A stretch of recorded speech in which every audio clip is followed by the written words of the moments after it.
now that we have the news, I guess the question is, Oh, Mike. what do you do? I mean, we know the two guys you have. I mean, are you just almost right now in shock? It is shocking. As I mentioned last night, we didn't know after the game because the doctors have to do imaging and find out severity of injuries. And, in both cases, we get the news this morning that definitively this is the situation, or late last night, and you just adjust and acclimate to it. So for us, obviously UPL had been in the zone. Much like you saw their goaltender last night have 3 breakaway saves, and their team was never held accountable in the first period because their goalie bailed them out, and they felt no pressure as a consequence. As a result, that's a dynamic in the game, and now you're down your number 1 goalie, number 2, whatever it is, on and on. You have to pay attention a little bit more detailed defensively to support. You have to support a little differently, obviously. And I thought last night in the game, the areas just for us to target where we just gave up too much time and space anyway. And, when you do give skilled players time and space, they absolutely will make a play.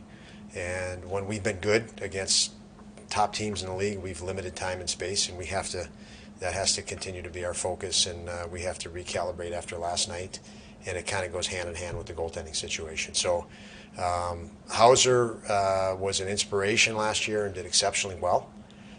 He's an overachiever, and that's exactly what we're about right now and what we need. So that's a fit. And Dell, I got to see Dell play a great game in Rochester last Friday. That he looked like a different guy. I'm not so sure we saw him in what he is. He struggled early. There's no question. But I think he was better than he showed, and he's showed going to Rochester that he looks like a different guy. He even looked like a different guy in practice. So the hope is that that's the case, that he's feeling a little bit better about his game and comfortable and confident, and we'll see. What did that say about Subban, though? I mean, he obviously knew he had a problem, and he obviously knew the team had a problem. He really played through a third period for the benefit of everybody else. He did. He played through a third period. Even myself as a coach, I'm not a medical guy. So, I know that he's hurting, but I don't know details of, intricacies. You can explain the injury, but, he's hurting. He's going to play through it. And then you find out more after the game, and you just see how bad it was. I mean, he's going to be out for some time, and he played through it and made some great saves in the third period as well. But he's proven that he's a team guy. He works hard for his teammates. He cares about his team and teammates, and that was a perfect example, last night. Yeah, it is. We'll have to follow up on that. I don't know the details on it yet. I don't have the details because he literally did the imaging and met with the doctors as we were preparing for practice this morning. So I'll get more information, and we'll know more on it at that point. Why don't you think you saw maybe the best version of Aaron Dell earlier this season? Yeah, that question, I guess, is a tough one to answer for me, because when you have players come in, you're trying to figure out, okay, you don't know them as a coach yet, in this particular case, because I hadn't been with Aaron anywhere, and he just, in the end, he didn't look confident.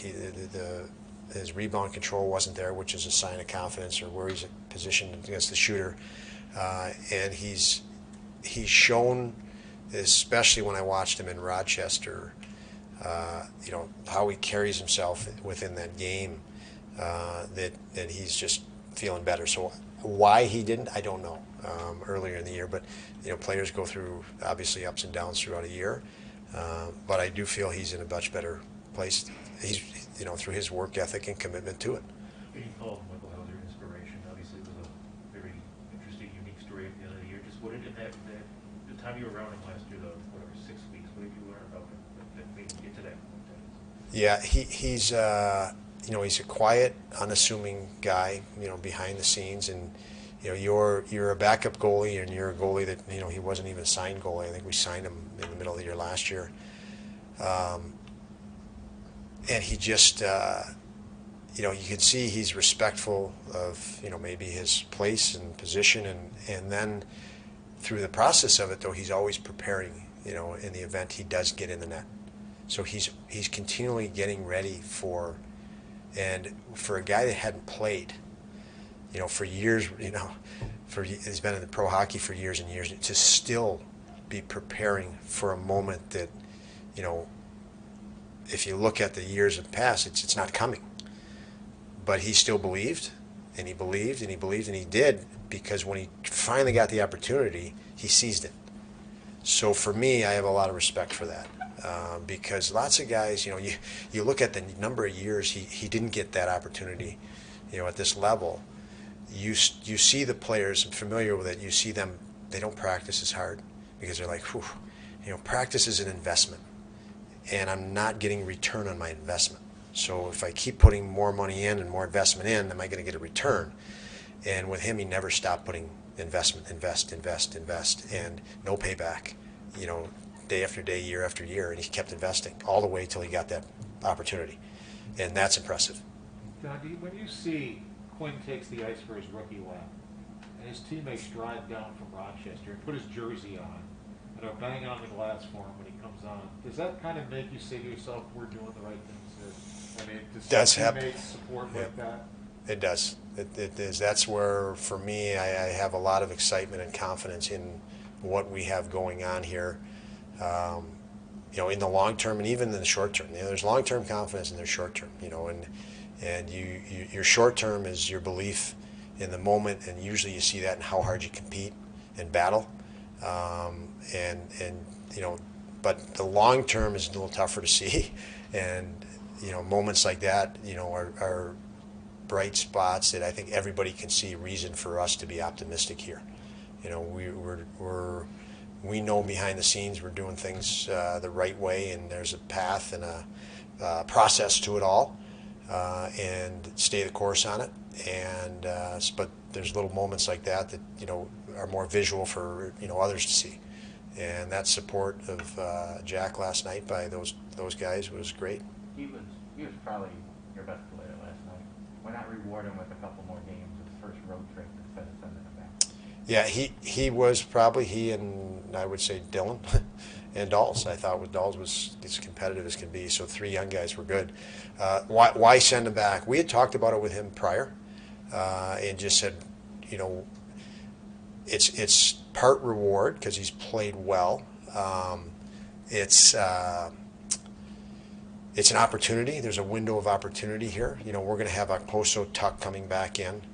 Am I missing anybody else that's coming back in? But we felt what a great opportunity. We communicated to him, do it, get all this hindsight, which we had a great conversation with him this morning, and he talked about how, it was interesting to see how little time and space I have. He had 2 great scoring chances, and he said, in the American League I would have scored those, basically. And the defender was a little smarter, a little quicker, and a little more skilled. And so, it's all about, I always say, players have to calibrate to the next level. So you give them a taste of it. We could put him in that position, but, now Tuck comes back in the lineup. He had power play time last night. Quinn did. Oki's back in the lineup. So I think it's best to stick to our plan. There's still going to be value in him going to play games right now. He's still coming off that mono. He played 3 and 4. I mentioned I wasn't, obviously the conditioning was a factor, but game after game right now, we just don't want to throw him in a grind right now.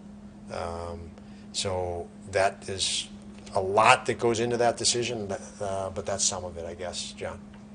You mentioned talking on Pozo coming back. Where is Tokarski right now? He's still on the ice. We've seen him practice for a couple of weeks. You haven't?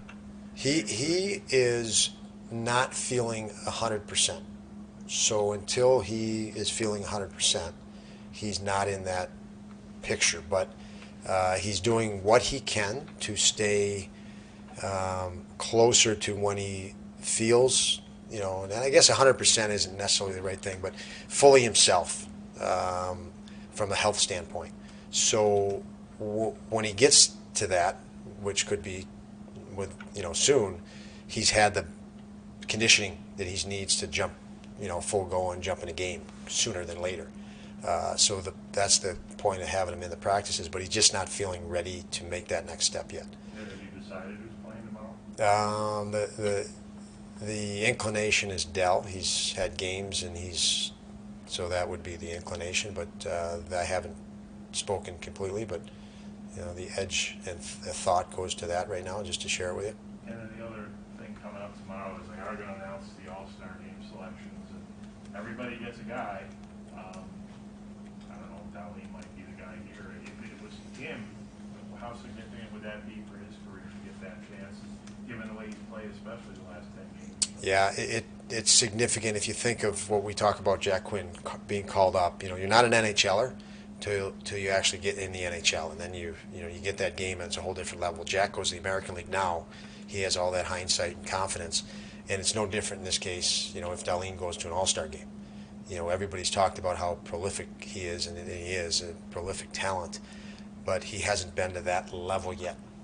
And so if he gets a chance to do that, it's much like a player from the American League getting called up for his first time. It's a whole nother level, and world of confidence can come from that type of an experience and being put in that type of a category. And he's deserving. And, it's if it comes sooner, it's going to happen. Whether it's sooner or later, he's chipping very well toward that.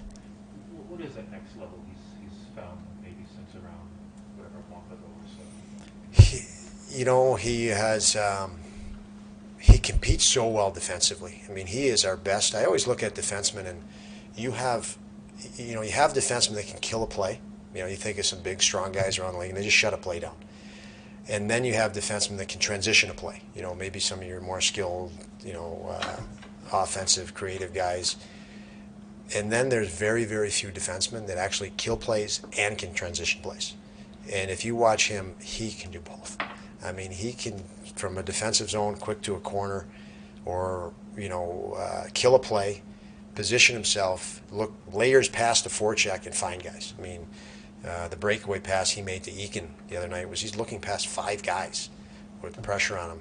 Is absolutely amazing, and guys just can't do things like that. So, but I would say the key is combining the defensive and offensive game all in one, which is extremely impressive. Like I said, there's very few guys that can do both, kill plays and transition plays in the league, and that's why he's an elite defenseman. And he's just going to get better at both. He is getting better at both as we watch, and he's starting to identify with how to become better, with what his skill sets are, and how to impose that at the right moments instead of trying to do it all the time. And that's still going to be a process for him. You mentioned last week he gets criticized for every mistake he makes. Why do you think that is? Why do you think that? That comes with the territory. I mean, he's number 1 pick overall. He's our top D. He's got nowhere to hide on our team. There's nowhere. He's our top defenseman. He's 20 years old. It's not like he's come into a super veteran team with, supporting, guys that have longevity.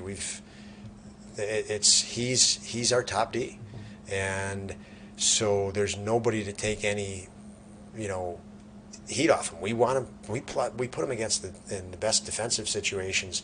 2 games ago he was on for just about every D zone faceoff, because we win the draw to him. It's most likely going to get out of the zone.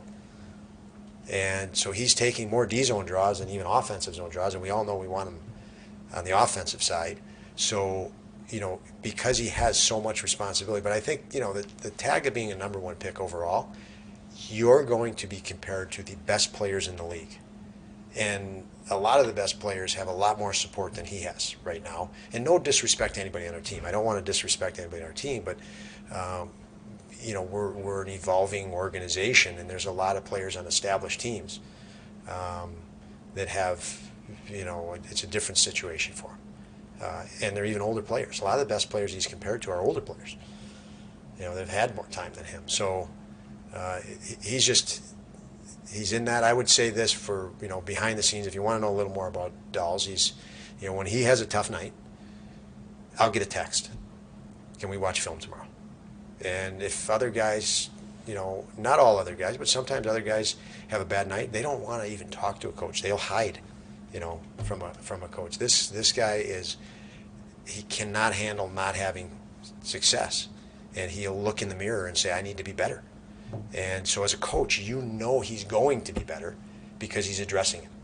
And it's the guys that hide that you worry about that don't get better and they don't improve. And that is the culture we're trying to build here. Is we know we need to get better as an organization. We need people that also focus on that. And Dolls is a real leader in that. You mentioned him being fearless a lot lately, Clay, keeping that aggression. Is there a moment or a film session that kind of tipped him that way this year? Or Yeah, we've had so many, talks. He's very proactive. So I can't think of any moment, Jordan, at all. Nothing jumps to mind. With him, it really is getting him more ice time, more situation, so that it gets a settle in him. When he makes his mistake, he's unsettled. He's trying too hard, actually. He's forcing things. And you almost have to just breathe, Dolls. Just, you made a mistake. You can just let it go. Try to let it go fast so you can get back to your read and react instead of forcing things. When you force things, lots of good players. I've had lots and lots of talented guys that I can think of that I had, and they're all the same. They're all so used to fixing things by just posing their will. So if they make a mistake, and it always complicates it. They always complicate it worse, and he has that penchant that he's getting better at, controlling that energy. And so Kyle and Alex are back into now. Do you know about Robert? Yeah, Hag is definitely in. The other two guys I'm going to have conversations with, and I would, they look good out there, and it's all going to be, we're going to have a conversation, but I would think that they look like they're hungry to get back in there, and but Hag's in. Hag is definitely in.